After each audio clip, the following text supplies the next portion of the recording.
message. James now controls everything. What happens when a marriage is tested by greed, manipulation, and lust? My name is Gary Price, and I was married to Gwen, who I thought would be my true love.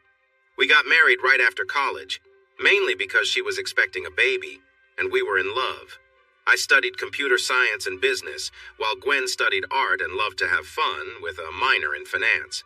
I have a high IQ and a great memory, while Gwen was a bit carefree but had her own charms.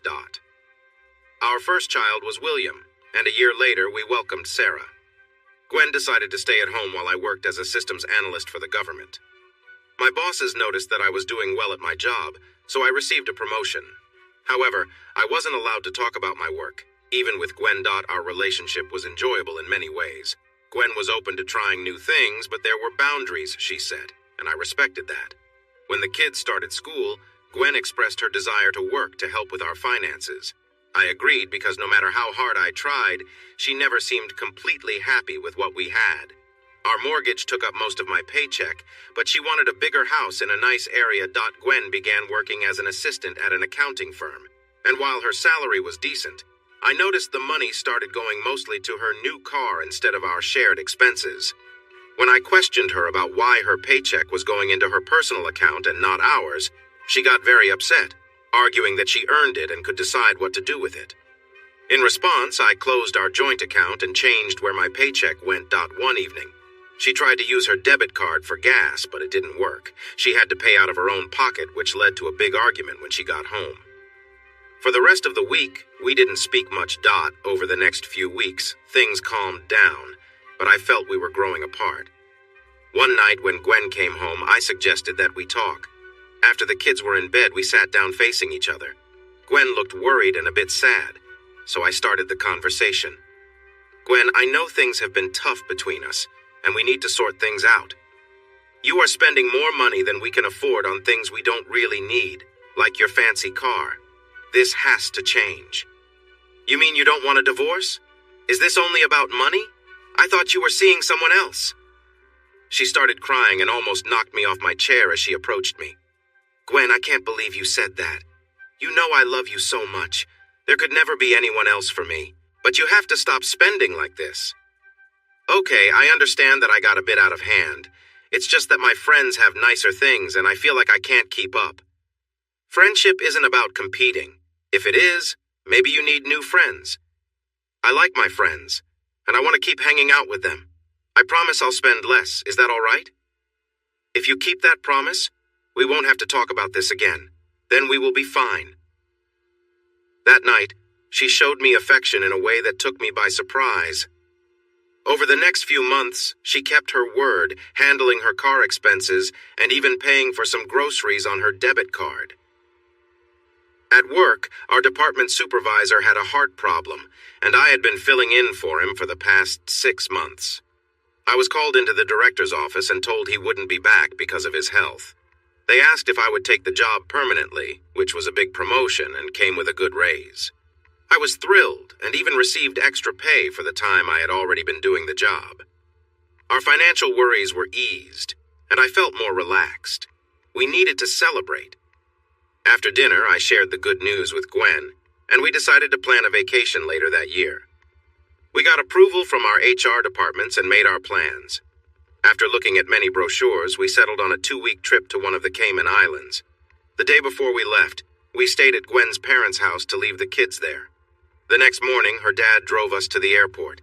The only problem was that I had a report to finish, and Gwen was not happy it would take much of the first 2 days of our trip. When we arrived at the hotel, we were shown to our room. It was small but cozy, with a bed and a nice shower. It didn't matter much since we planned to spend most of our time out exploring. We had dinner at the hotel restaurant and then took a leisurely walk near the beach like young lovers. That night we shared a warm moment and fell into a peaceful sleep. The next morning after breakfast, we went back to our room. I opened my laptop to start working while Gwen went down to the pool to relax, agreeing to meet for lunch later. I worked for about 2 hours before deciding to take a break. I opened a cold drink and stepped out onto the landing. As I looked down, I noticed the pool. There was my wife, lying on a sunbed, chatting with an older couple who had joined her. She opened her sunblock, and the woman next to her said something to her husband, who nodded. He then helped to apply the sunblock on Gwen's back. I felt a twinge of jealousy, but reminded myself there was no need to feel that way since his wife was right there with them. Just then, Gwen reached around to adjust her top for better coverage.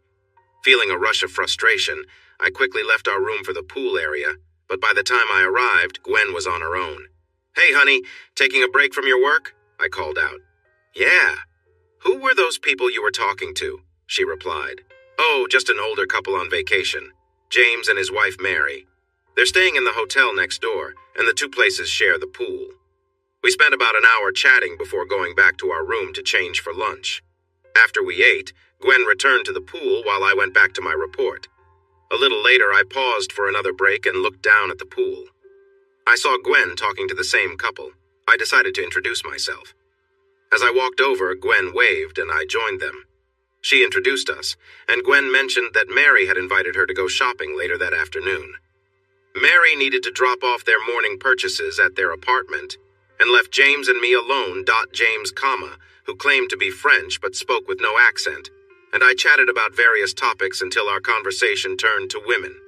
He shared that he thought women could shop all day and come home empty-handed, which I found amusing and agreed with.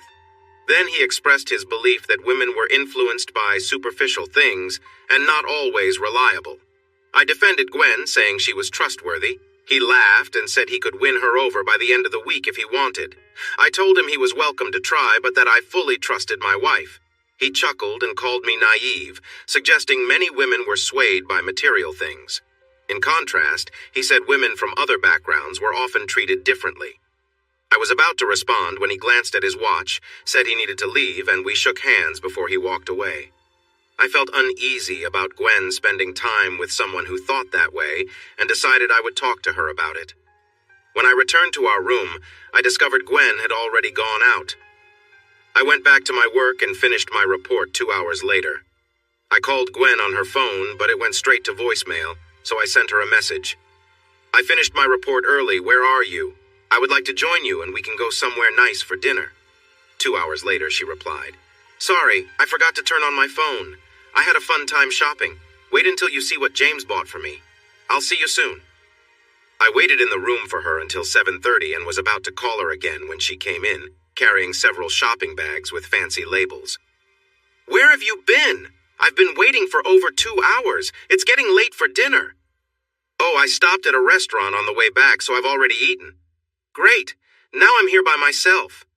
"I'm sorry, I just got caught up in shopping. Why don't you grab something to eat and I'll show you what I bought when you get back?" I felt too tired to eat now. "Just show me what you bought." She took the bags into the bathroom and came out a few minutes later. I was shocked. She was wearing a very revealing outfit that showed a lot of skin. "That's the most revealing outfit I've ever seen." "Why did you buy that?" She pouted. "I like it, and James said it looked good on me." I couldn't believe it. "When did James see you in that?" "Don't be upset. Mary was there too. They helped me pick it out. Look at this." She went back into the bathroom and came out in a very short dress that had a high cut.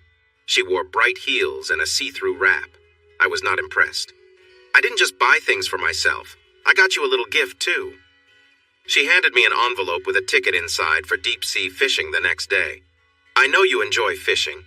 I thought you'd like a day out after working so hard." I looked at the ticket.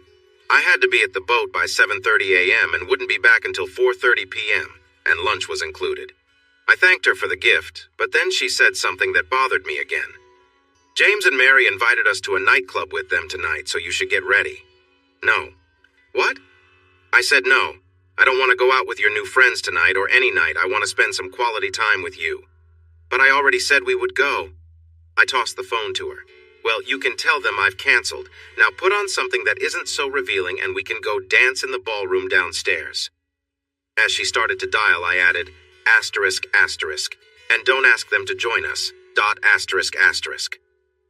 We changed our clothes and went downstairs. We got a table and some drinks. I could tell she was upset, but as the evening went on, she started to relax a little and seemed to have fun. That night, I was surprised by how much energy she brought. I had set my phone alarm for 6 so I could have some breakfast before I left. I was enjoying my time fishing and caught a few fish, but none were big enough to keep. When we took a break for lunch, I called Gwen. She picked up on the fourth ring. "Hi, babe. How's the fishing?" "I caught a few, but nothing special. We just stopped for lunch. Where are you?"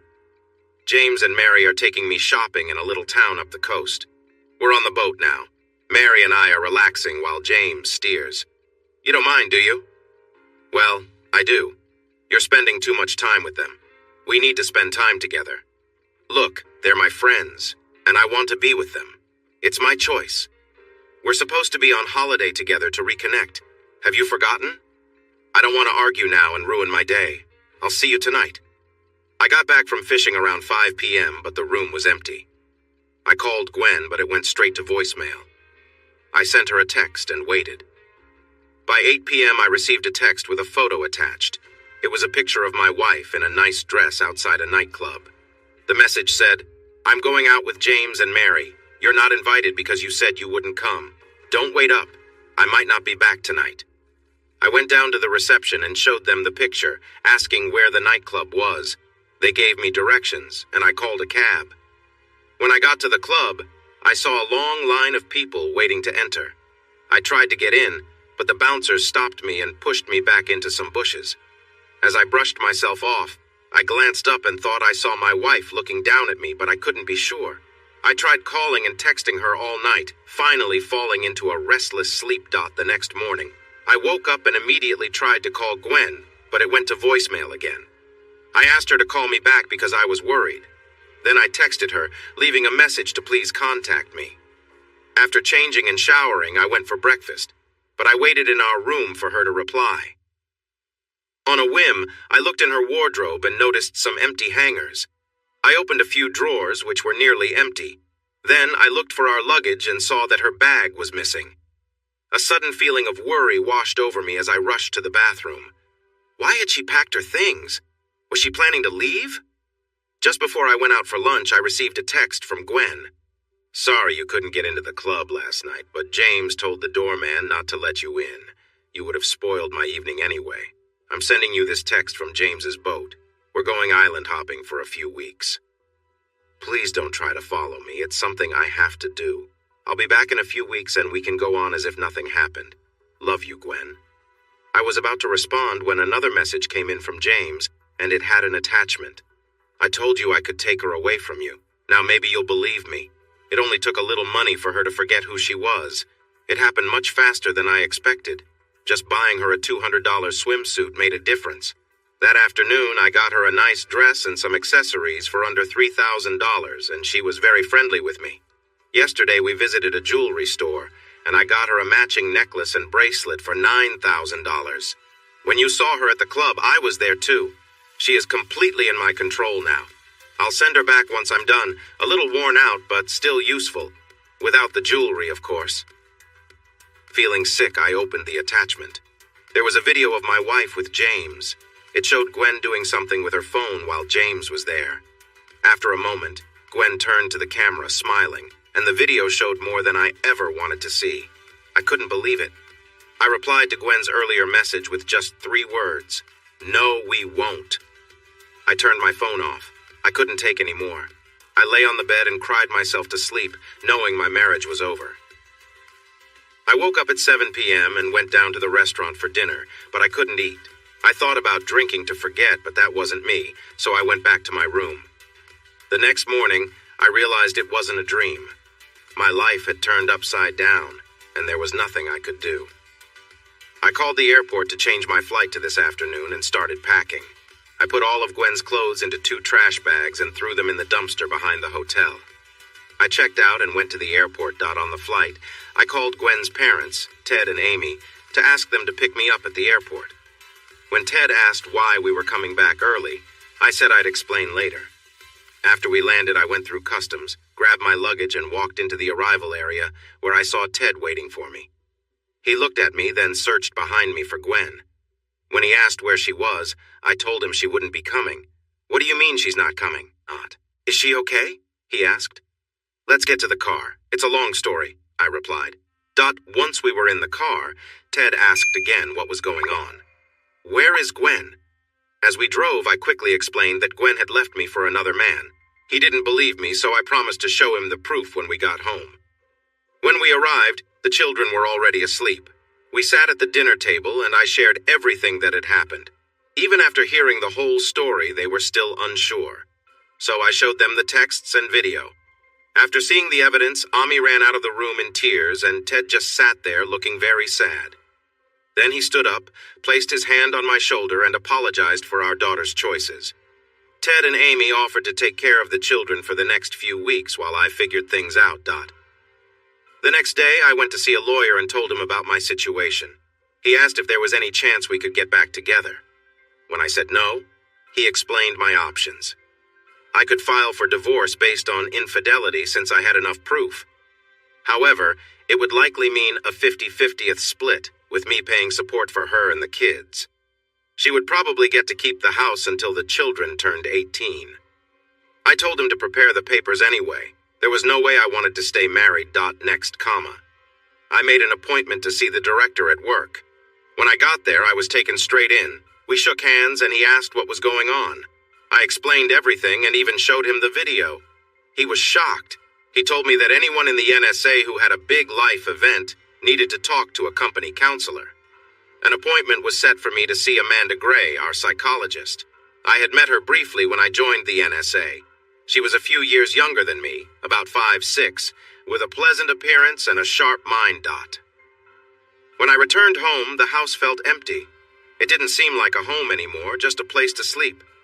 I wondered when I would see Gwen again. Against my better judgment, I tried calling her, but the number didn't work anymore. I called her parents to check on the kids, and they said the children were doing well. They mentioned they had also tried to reach Gwen, but couldn't. I went to the police station to report her missing and showed them the video. They informed me that it was clear from the evidence and her messages that she had left willingly, so there was nothing they could do. I felt stuck. I had already taken steps to protect my finances and talked to a lawyer. All I could do was wait for her to return. I attended the counseling session and had to share my whole story again. By the end, I felt overwhelmed with emotion. Amanda was very understanding but remained professional. She explained that she would ask me to recount my experiences periodically, hoping that over time the pain would lessen with each session. She asked if I understood why Gwen had acted the way she did. I thought maybe it was because she was overwhelmed by James's money and charm. She seemed to agree and asked if there were any other problems we should talk about. I mentioned that I had been having nightmares about the two bouncers who had treated me poorly. She said this feeling of helplessness was normal given what I had experienced. At the end of our session, she recommended that I should not return to work until I dealt with some of my issues. I would also need to continue my counseling for a while because I was facing symptoms of stress from my experiences. After the session, I had to meet with the director after lunch. I sat alone in the canteen, and my co-workers, who normally sat with me, avoided looking my way and stayed distant. When I got to the director's office, I was let in right away. He was very understanding and shared some advice based on what Amanda had told him.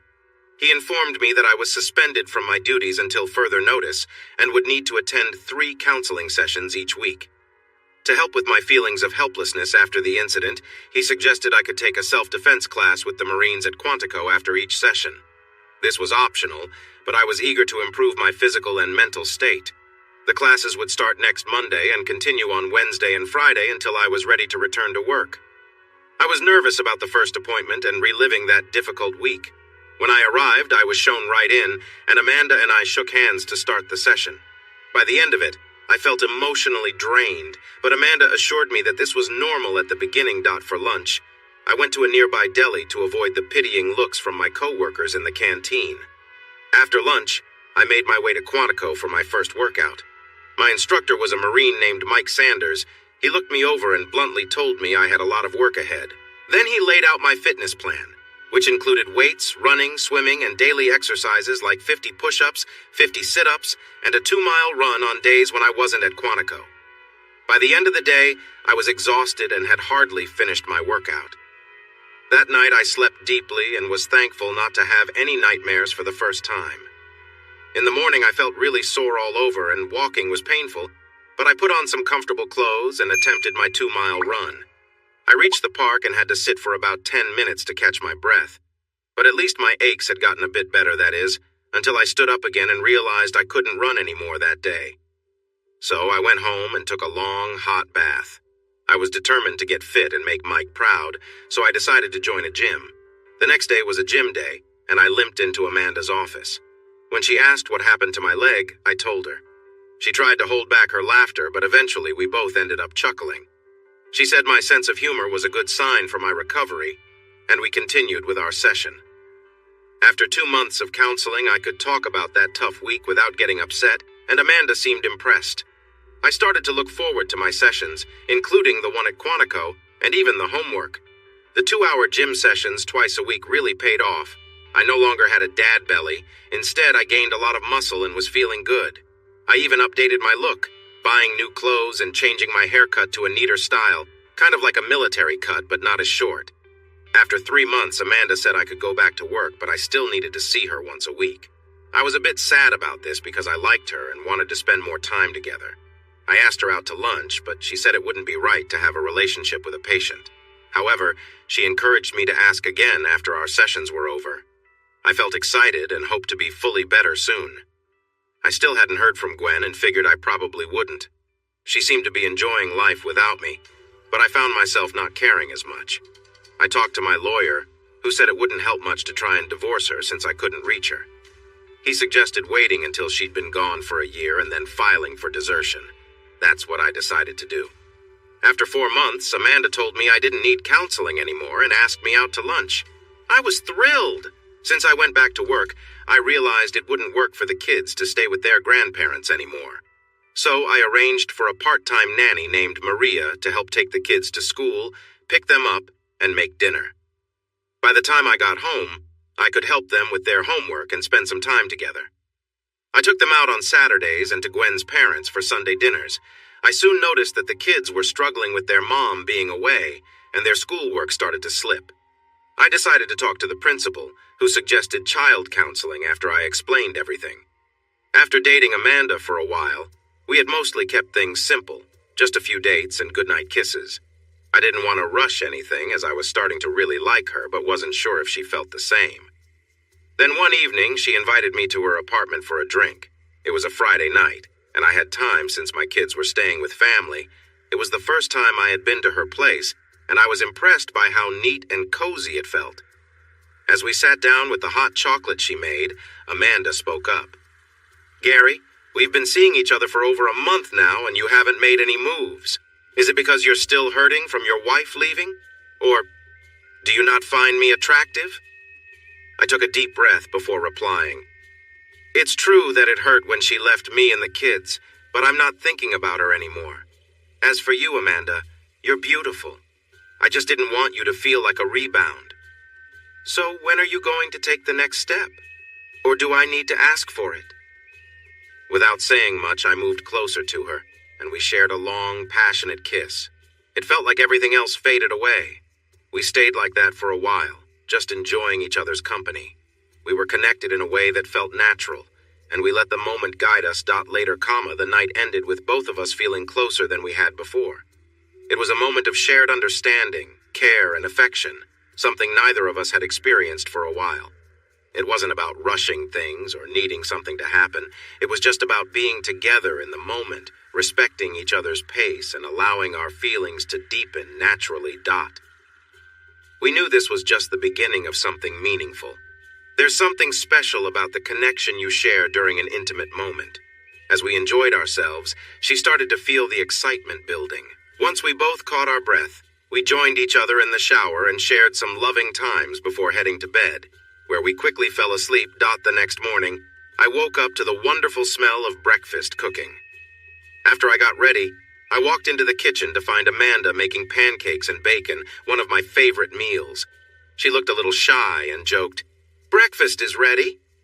We both laughed and sat down, chatting about everything except what happened the night before. Amanda mentioned that if I was staying again that night, we needed to go grocery shopping. I explained that I had plans to eat at my in-laws on Sunday, so I needed to head home early that morning. That afternoon, we went shopping to fill her kitchen. Afterward, instead of cooking, we treated ourselves to lunch at a nice fish restaurant where we enjoyed lobster and salad. I then asked her if she'd like to go dancing that evening, and she happily agreed. We had a great time, holding each other as we moved around the dance floor. When we returned to her apartment, we ended up in bed again, but this time we took our time and enjoyed each other's company more softly. I realized I was starting to fall for her, and I told her so. She said she felt the same way, but suggested we take it slow. I left early the next morning since I needed to change before visiting my in-laws. When I arrived at my in-laws' home, I decided to tell them about my new relationship. I hugged the kids, Amy, and even shared a friendly hug with Ted. When they asked why I was so cheerful, I told them about Amanda and expected them to be disappointed. Instead, they all hugged me again with genuine happiness. They were glad I had found someone new since it had been a while since I'd heard from Gwen. They invited me to bring Amanda over for dinner next Sunday, and I agreed to ask her later, after putting the kids to bed. I called Amanda to share how my in-laws reacted and that she was invited to dinner. She was excited but wanted to meet the children first. I suggested she come over for the weekend, and I would drop her off at work on Monday. We set a plan to meet for lunch that coming Monday. When I arrived at work on Monday, my secretary told me to go directly to the director's office. I was greeted by his secretary and led into the office where I met George Price. There was another man there who was introduced as Special Agent Larry Smith. I asked if I was in any trouble, and George told me I wasn't. However, Agent Smith had some questions for me about Gwen's disappearance. He said he had seen a video and believed she had left on her own and that I was not a suspect. But he mentioned that there had been no activity in her bank account for the last 4 months. He noted that my situation wasn't unique. Several other American women had left their husbands similarly and were never heard from again. The Bureau was looking into it, but since it wasn't their area, they couldn't do much, and the local police were not interested in family matters. He wanted to know if I had any more information to add. I told him that I had shared everything I knew. He said he would talk to her parents later to see if they could provide more details. When he left, George asked if I needed anything and how things were at home. I realized he was asking for something he already knew, so I shared about Amanda and me. He seemed relieved that I had been open without him having to push me. When I got back to my office, I called Amanda to fill her in, but she already knew. She had had a similar talk with her boss earlier that Friday.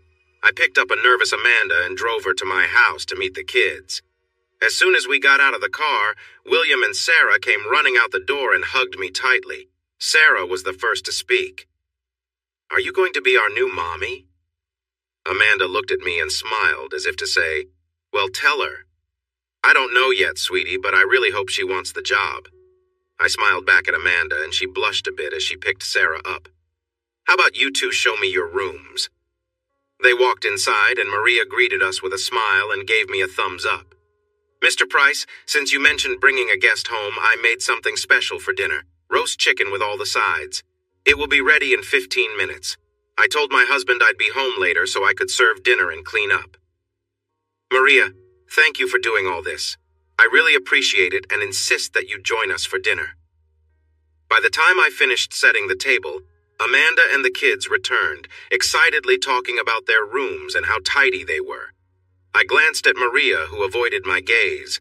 I suspected she had rearranged their rooms. The 5 of us sat down and enjoyed our meal. Afterward, Amanda helped clean up, earning an approving smile from Maria. Once Maria left for the night, I always arranged a cab for her. Amanda played with the kids until bedtime. To my delight, they insisted she read them their bedtime story and tuck them in. That was always my responsibility, something even Gwen had never been involved in. Things were going better than I had expected. When Amanda came downstairs, I was making coffee and handed her a cup. "Well, that went smoother than I hoped," I said. "Your children are just lovely. They're so well adjusted, especially considering everything they've been through." "I'm really impressed," she replied. "I took some advice from you and got them to see a counselor. It seems to be making a difference." "Well, good for you. It's really paying off," she said, giving me a kiss on the cheek and a warm hug. We sat quietly for a few moments, both thinking. Then Amanda broke the silence.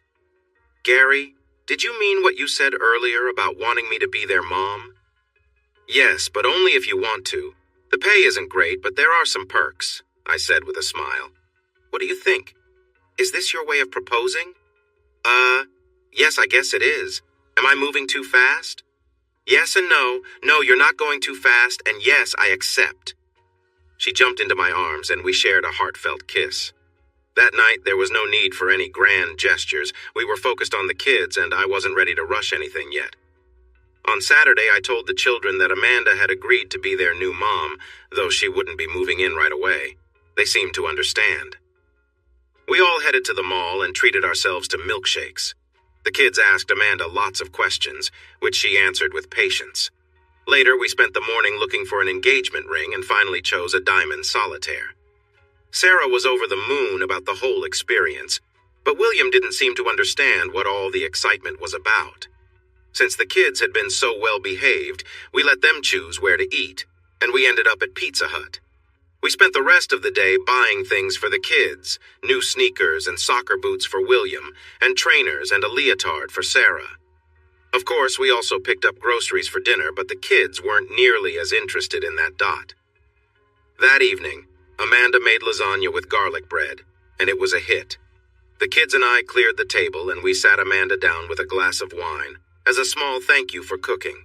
After she read the kids a bedtime story, she joined me on the couch, and we enjoyed another glass of wine while cuddling. I noticed Amanda glancing around the room, her eyes landing on a wedding photo of Gwen and me.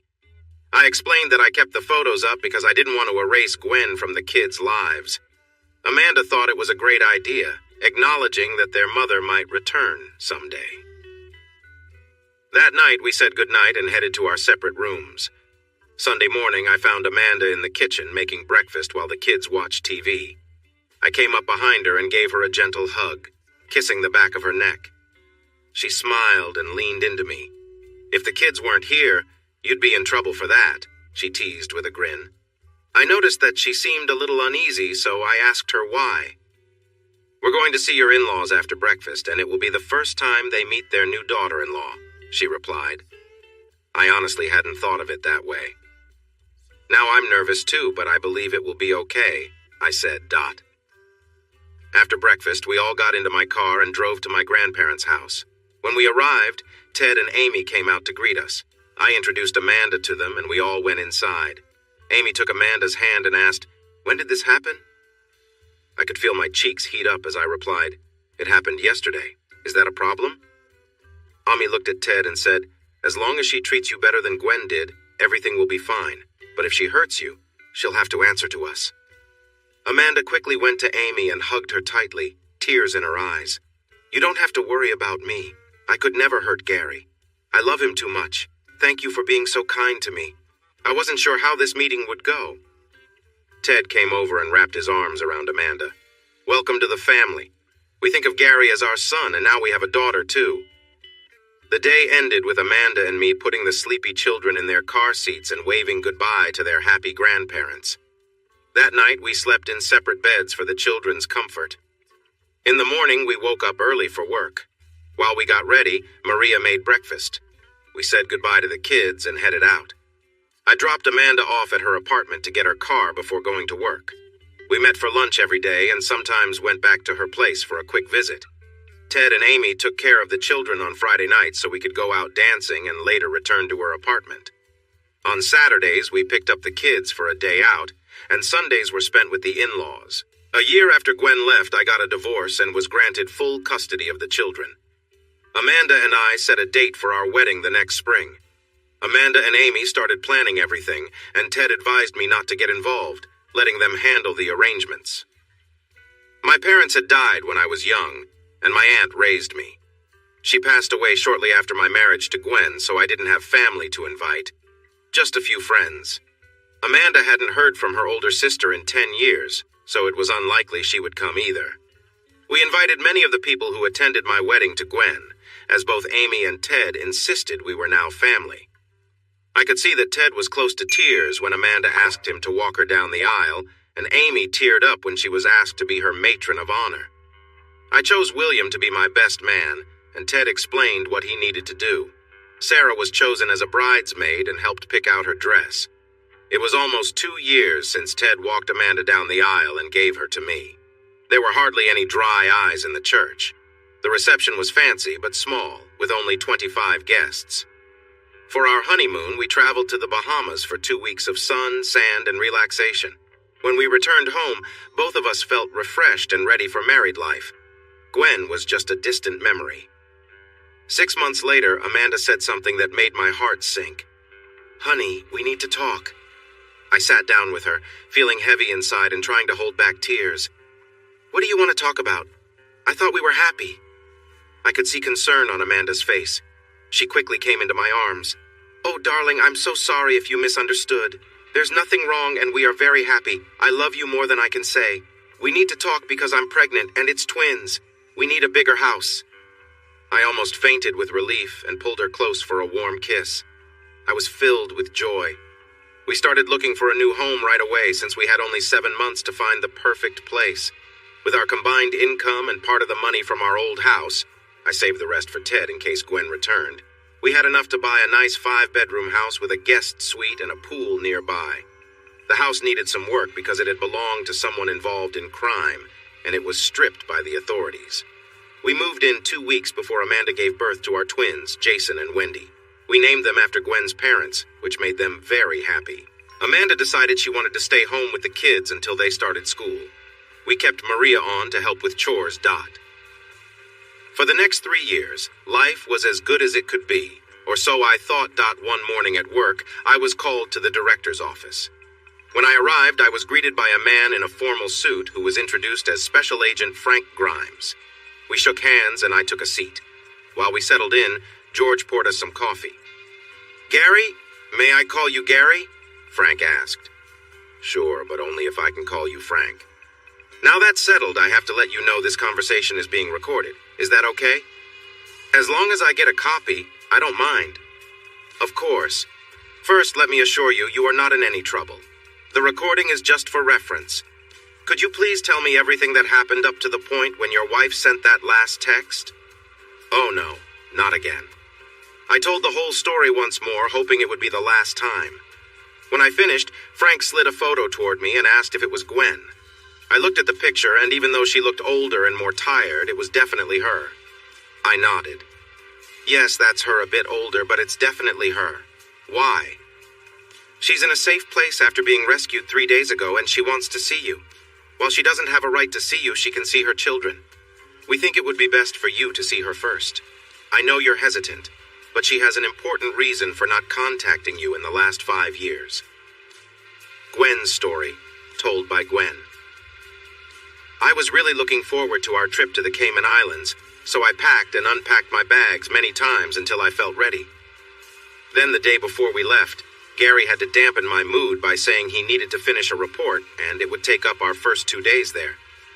I was very frustrated.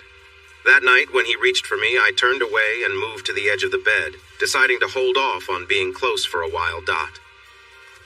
When we arrived at the hotel, we unpacked and went for a walk along the beach. We went dancing that evening, and I felt guilty about my earlier decision.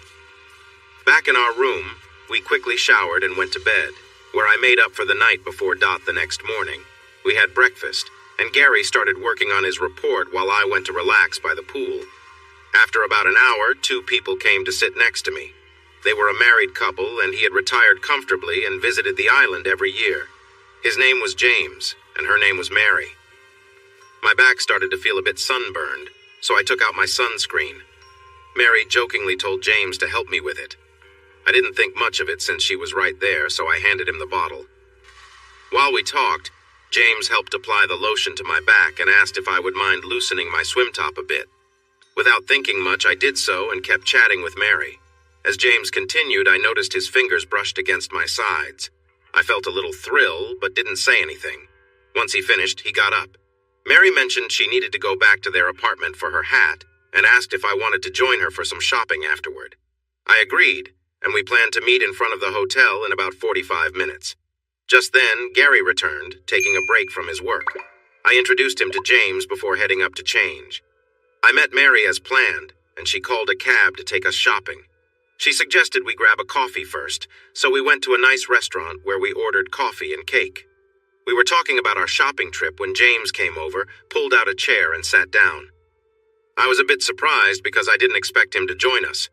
He ordered a coffee and we sat and chatted. After finishing our drinks, we went shopping. Mary seemed to know exactly where to go, so I just followed her dot. We entered a fancy boutique, and Mary and I split up to look at clothes. I wasn't sure why I bothered since I couldn't spend much. Soon, Mary came over with James and held up a very small bikini. "You have to try this on. You'll look great," she said. I didn't want to seem shy, so I took it to the changing room and tried it on. It felt like I was hardly wearing anything at all, but it did look nice. "Come on, Gwen, let's see how you look," Mary called. I stepped outside to show them, feeling a bit shy since James was there. I stood nervously in front of both of them and did a little turn.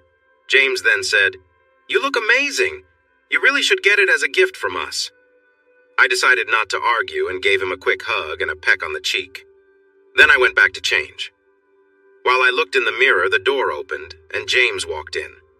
I was surprised that Mary let him come in, but I wasn't too worried. He complimented me again on how I looked, and to my shock, he unfastened the clasp at the back. I quickly held the top in place and turned to look at him in the mirror. He smiled and then left the room. I was left feeling confused, but noticed a little flutter inside me. I hurried to change and walked out. Mary and James were waiting, and both were smiling as if they shared a secret. As I walked past them, Mary said, "Don't worry about it. They're just having a bit of fun." After that, we had lunch and continued shopping. I realized I hadn't thought about Gary at all while I was with them. Over the next couple of hours, they insisted on buying me a striking cocktail dress and accessories. We stopped at a nice restaurant for dinner, and Mary invited Gary and me to go clubbing that night. I happily accepted and looked forward to the evening. Mary suggested we return to their apartment so I could show them all my new clothes. On the way back, Mary said we should buy Gary something too. I suggested a day of fishing, and James happily bought him a ticket for tomorrow. When we got back to their apartment, I went into one of the bedrooms to change. While I was in there, I added up how much they had spent on me and realized it was almost $4,000. I returned to the living room and showed off my new outfit. They both came over and made a few small adjustments until they were happy with how I looked. Mary said, "You look amazing. Wait until Gary sees you in that." I went back into the bedroom to change again. As I was taking off my new dress, James walked in and stood there looking at me. I didn't feel too concerned since Mary was outside, and he had already seen me in my bikini, which showed more than my underwear. He put his hands on my shoulders and turned me to face him. "Do you like the things we bought for you today?" "Oh yes, they're wonderful. I don't know how to thank you." "I can think of a way, and if you thank me properly, there will be more tomorrow." He placed his hands on my shoulders and pushed me down. I was surprised, but felt he expected something in return for his generosity. I allowed him to guide me down, and I looked up at him. I was unsure about what he wanted, but I felt a lot of pressure and confusion. After a while, he finished and cleaned himself up before leaving the room. I tidied myself as best I could and followed him out. Mary was there, and I couldn't meet her eyes. She lifted my chin and reassured me that it was just his way and that she didn't mind. I felt ashamed as I returned to our hotel room. What did this mean? Was I being unfaithful? When I entered the room, Gary was waiting and asked why I was so late. He said we would miss dinner. I had forgotten that Gary was waiting for food, and guilt washed over me. I showed him my new outfit, but he didn't seem impressed. I even handed him his fishing ticket, but his mood didn't change. He became even more frustrated when I mentioned we were supposed to go clubbing with James and Mary later.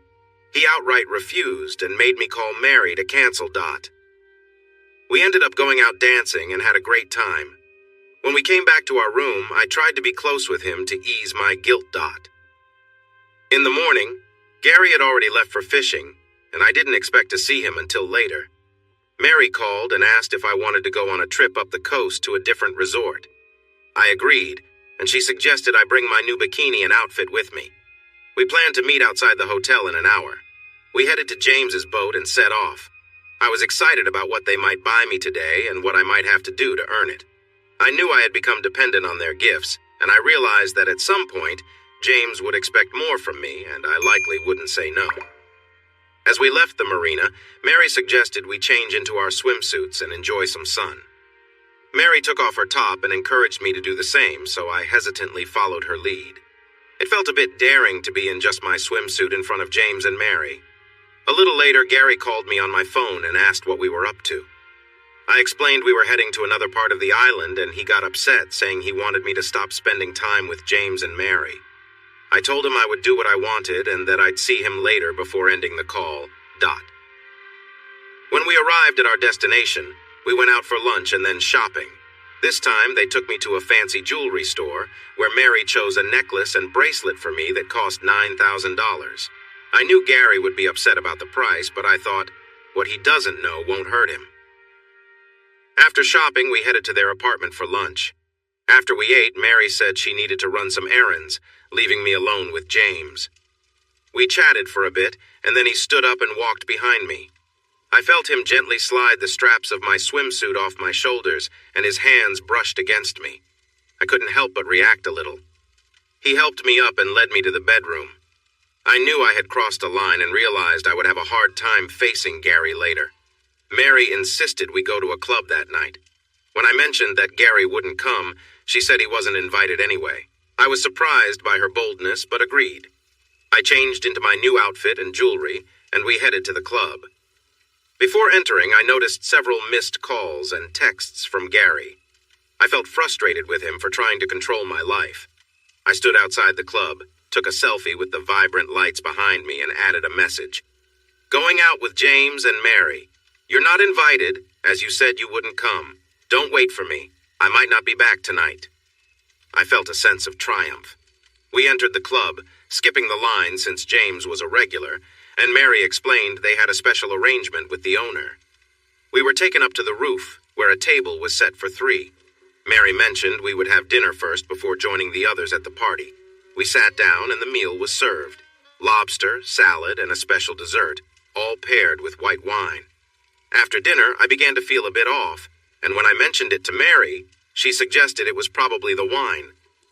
I walked over to the edge of the roof, which overlooked the entrance to the club. Still feeling unsteady, I leaned on the wall and looked down at the people waiting in line.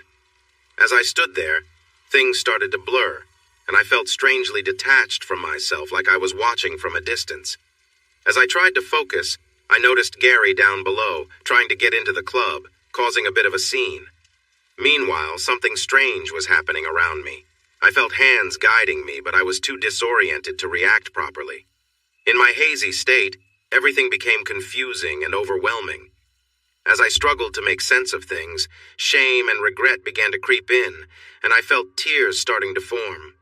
Eventually, someone led me away from the edge and back to the table, where I was given a drink, which I quickly swallowed.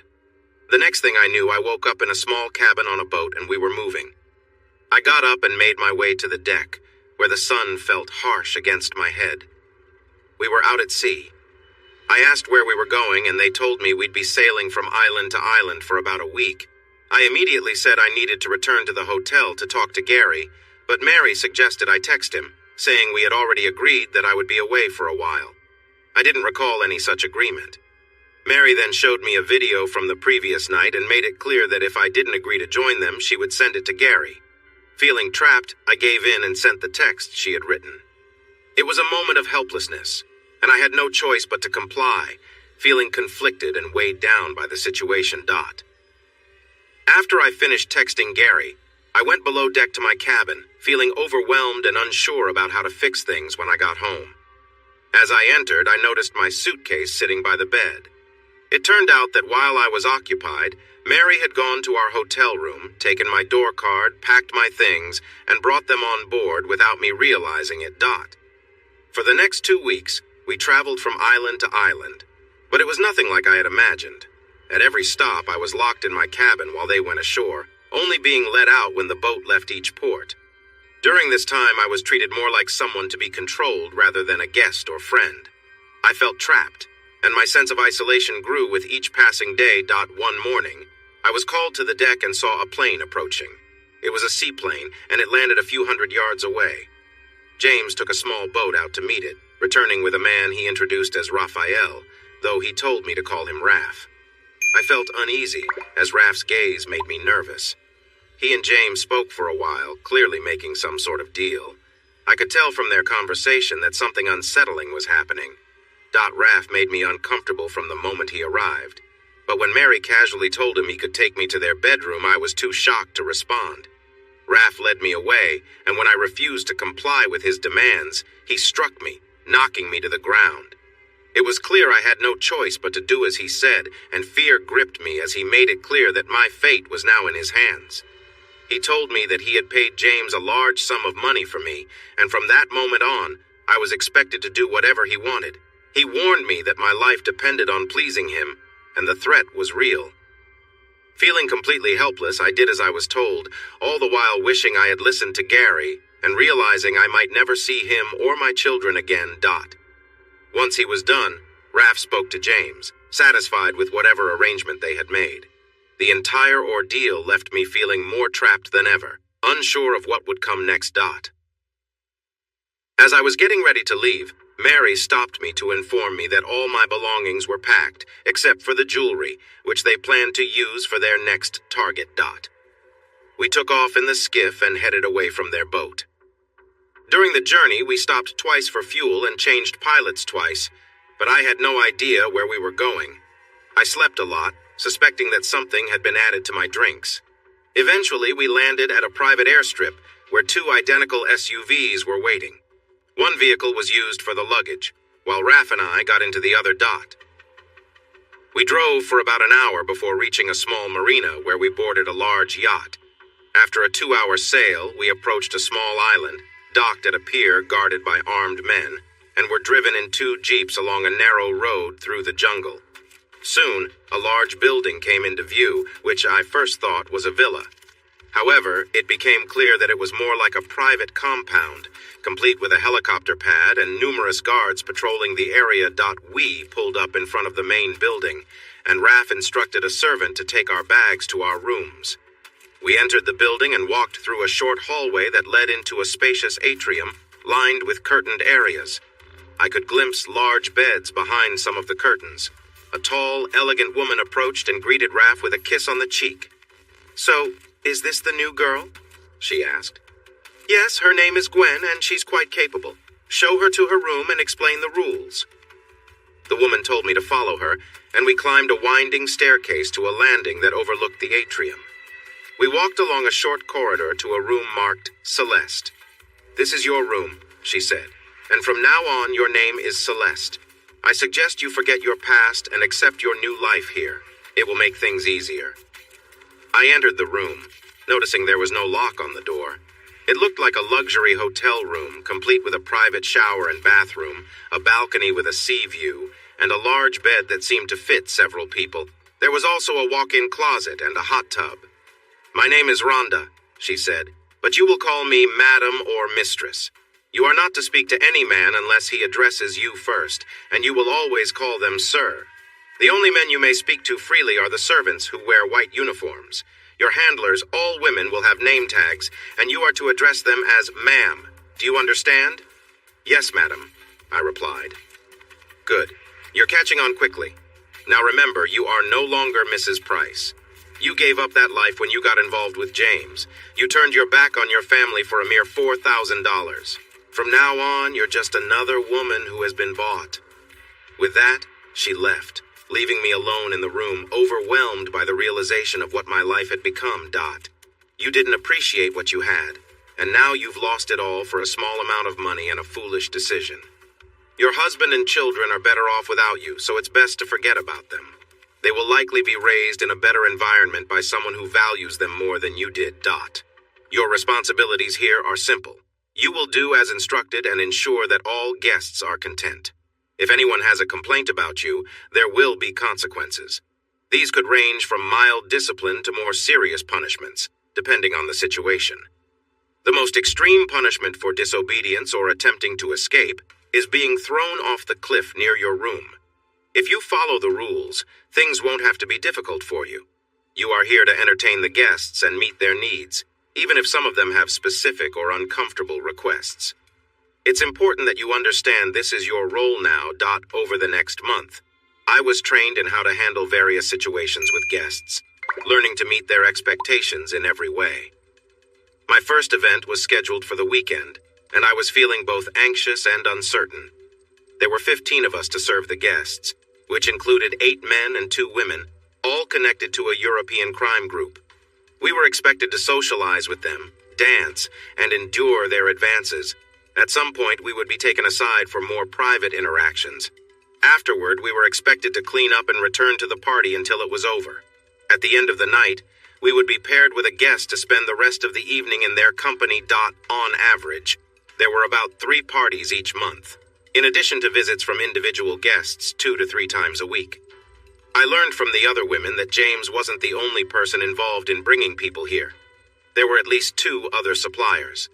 Some of the girls I spoke to had been trapped in the same way as I was, tricked by promises of luxury and gifts while on vacation with their families. A few times a year, there were large gatherings where high-ranking figures from various criminal organizations attended.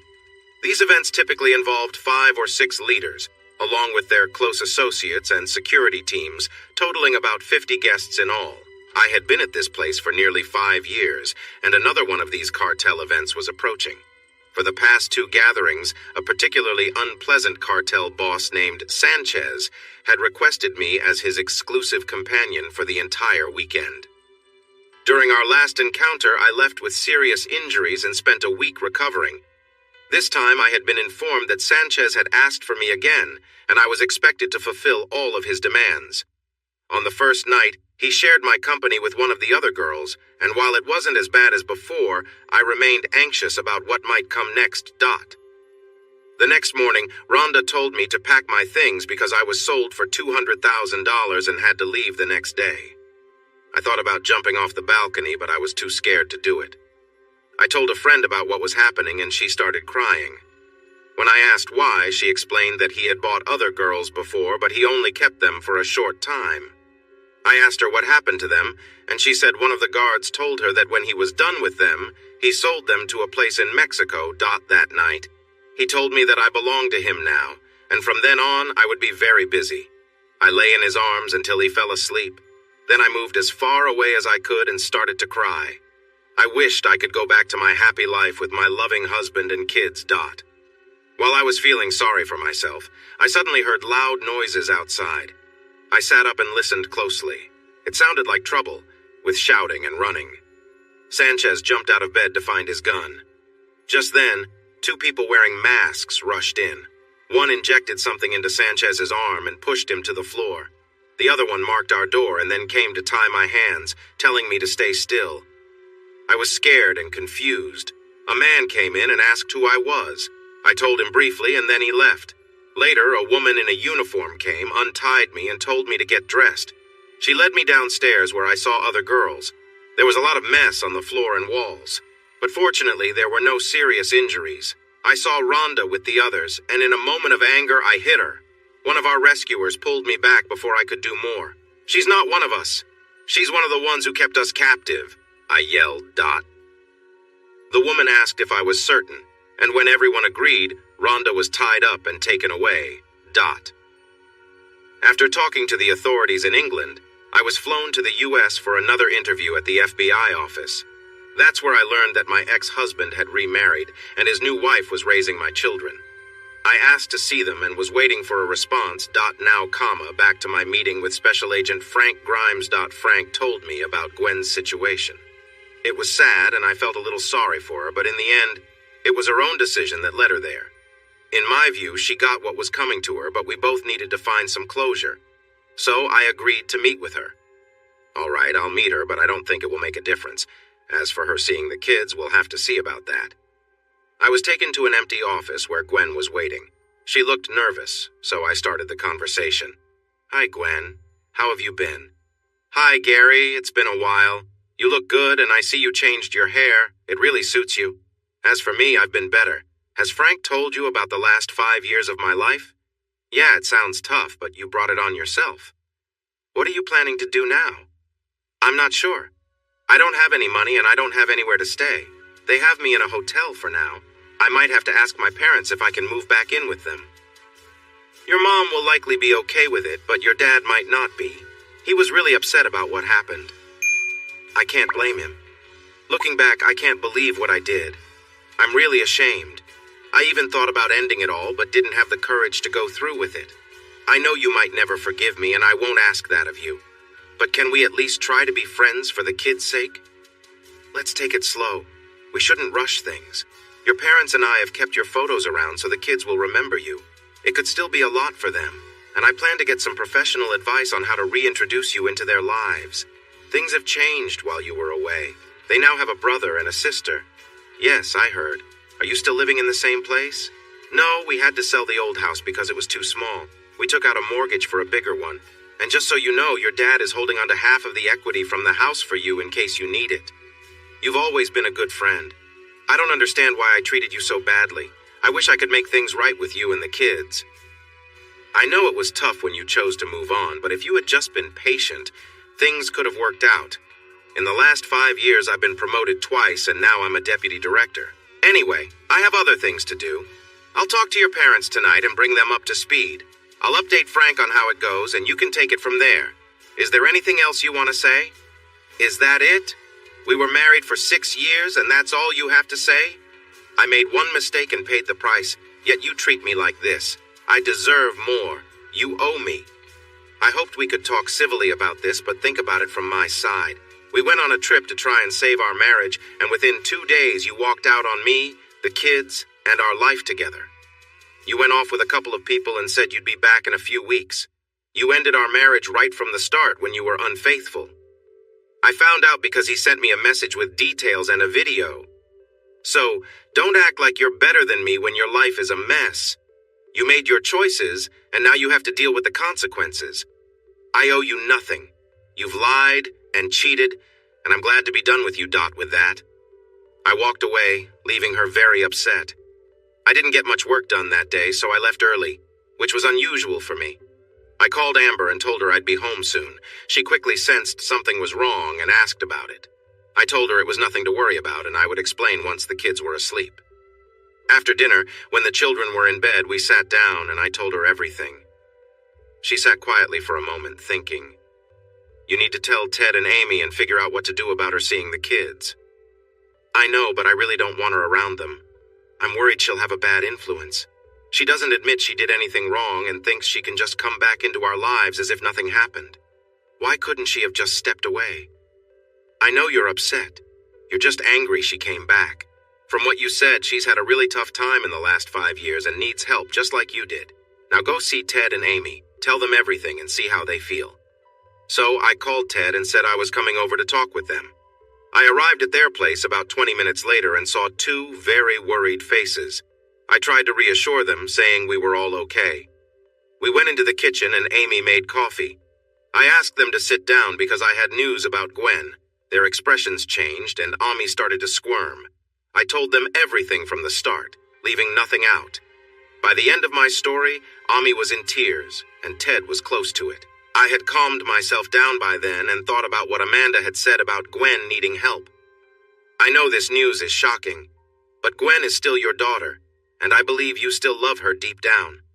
Since she doesn't have a place to stay right now, I thought you might want to take her in until she gets back on her feet. She'll need support for a while, and I think this could be a good chance for her to see the kids again. Would you be willing to help? To my surprise, Ted spoke first. Gary, you're a good person, always thinking about others. We're not sure why Gwen did what she did to you, but you're right. We still love her and would be happy to have her back while she gets better. I thought this would be a great place for her to meet her kids and reconnect. But when would this happen? I don't want to be the middle person in this. I'll give you Frank's number and you can talk to him directly. If I can help make this easier, just let me know. After giving them Frank's number, I left. When I got home, Amanda was waiting for me. She asked how everything went. I explained our plans, and Amanda said I did the right thing and hugged me. The next day, I felt much more focused at work since we had taken a step towards healing our family. I called Frank and told him to expect a call from Ted.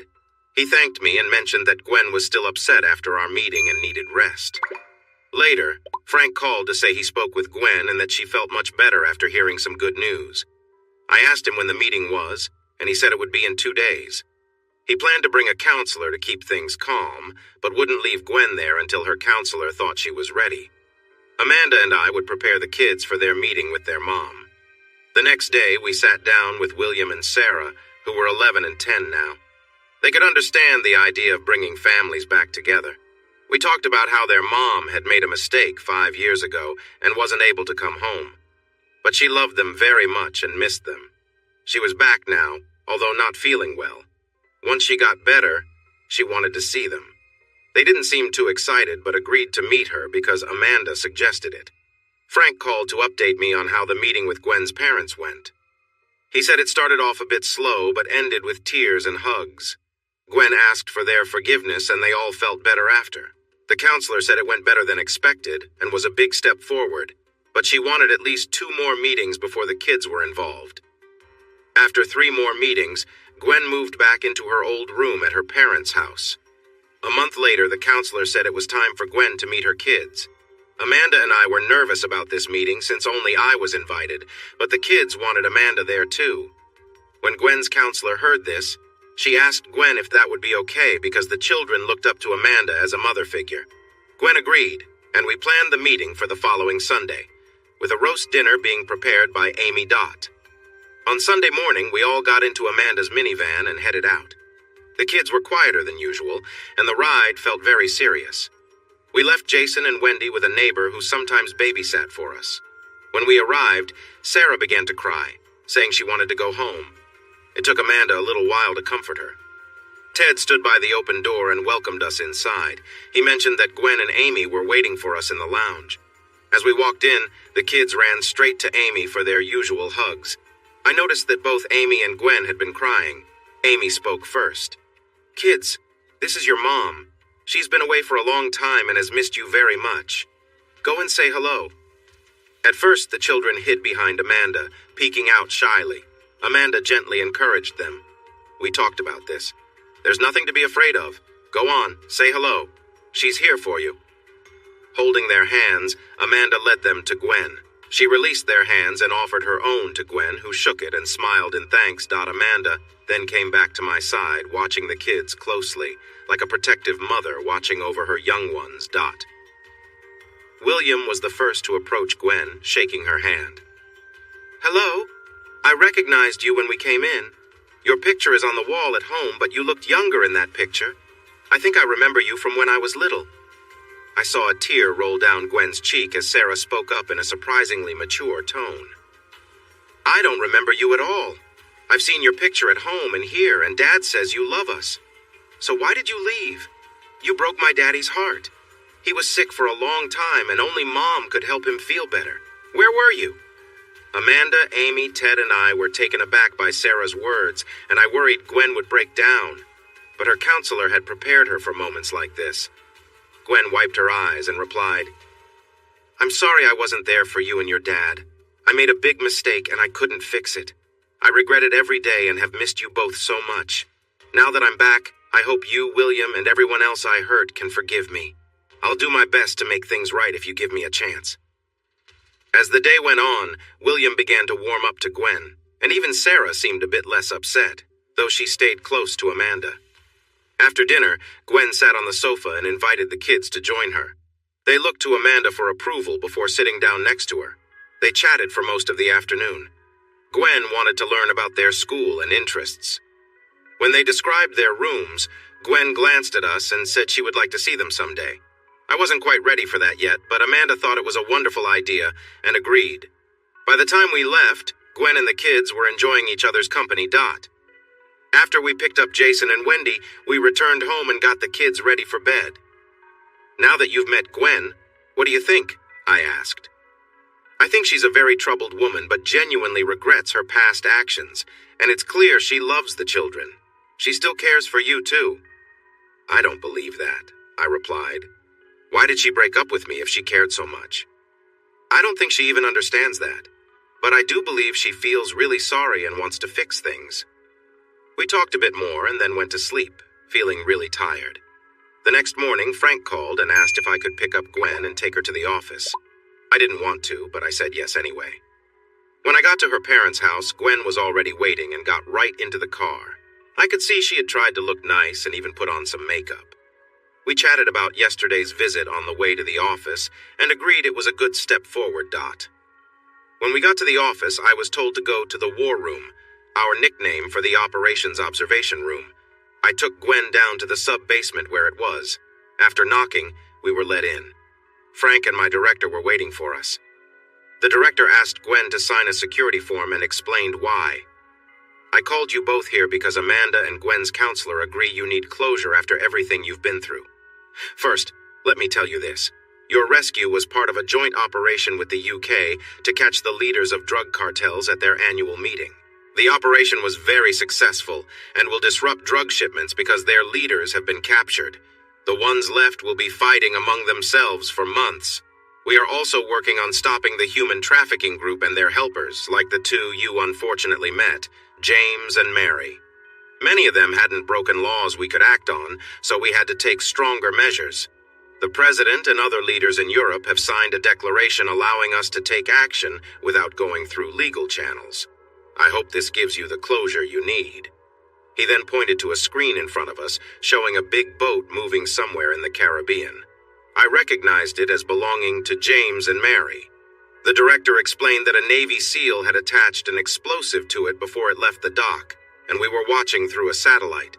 He held out a black box that looked like a cell phone. We quickly realized what it was. I took the device from him and handed it to Gwen. You went through so much because of them, so this is your honor if you want it. She took the box, thanked me, and pressed the button. The boat exploded into 1,000,000 pieces, flying high into the air. I looked at Gwen and could almost see her feeling lighter, just like me. Finally, we had closure. After thanking the director and Frank, we left the office. I was given the rest of the day off, so I took Gwen to lunch. It was the first time we had spent time together alone in 5 years. We ordered lunch and started a bit awkward conversation about our next steps. Gwen wanted us all to be friends, but I wasn't so sure, and said I would think about it. After lunch, I called Amanda and told her I'd be home early, so she should send her boyfriend away before I arrived. She found that funny but went along with it, saying my girlfriend had called off our weekend trip. Touché. Gwen listened to our jokes but didn't seem to find it funny, so I asked her what was wrong. She said she was surprised by our joking because trust is serious. I told her that it could be lighter with a strong bond like ours. She sat quietly, and when I looked at her, I saw she was gently crying. I took Gwen back to her parents' house before going home. The kids were happy to see me back early, and we played together for a couple of hours until it was time to pick up William and Sarah. They were glad I was home early and asked if we could go out to eat, so we went to Red Lobster for dinner. Later that night, after the kids were in bed, Amanda asked about my day. I explained everything to her, including how it felt good for Gwen and me to finally talk. Amanda was happy and said this gave us some peace, so things would be better with Gwen from now on. A couple of weeks later, Amanda suggested we invite Gwen and her parents over for Sunday dinner since Jason and Wendy hadn't seen their grandparents since Gwen came to stay with us. Plus, it was time for Gwen to meet our children. I agreed, and we sent the invitation, which they accepted. The day went smoothly, and all 4 kids got along well with Gwen. William even called her Mom a couple of times. When he did, the room fell quiet, and Gwen looked at Amanda, who just smiled and gave her a thumbs up. Sarah was still a bit unsure about Gwen. When Amanda asked her why, Sarah surprised us all by saying, "If I start calling her Mom and loving her again, what if she leaves us again?" I looked at Sarah and saw tears rolling down her cheeks. I thought those were tears of worry. Amanda comforted her by saying that was a long time ago, and Gwen had changed a lot since then. She walked over to Gwen, gave her a hug, and said, "Welcome to the family." I don't think anyone in the room didn't have tears in their eyes. Gwen's parents weren't wealthy, but they were okay financially. Still, Gwen decided she wanted to work. Her skills were a bit old-fashioned, so she signed up for community college to train as a real estate agent, which would take 2 years. Since Amanda and I were doing well financially, we bought Gwen a used Toyota Corolla as a birthday gift from the kids. Once again, there were tears all around. Every week, our extended family grew closer. Gwen came to our house often, and I would sometimes get home to find her having dinner with us. She even stayed the night a couple of times. All the bad feelings were gone, and we treated Gwen like family. She even looks after the kids for us when we go out. Life is nice. Thanks for watching this video. Don't forget to subscribe to Infidelity Plus to stay updated with more captivating tales of infidelity and payback. Turn on notifications so you're the first to see our latest content.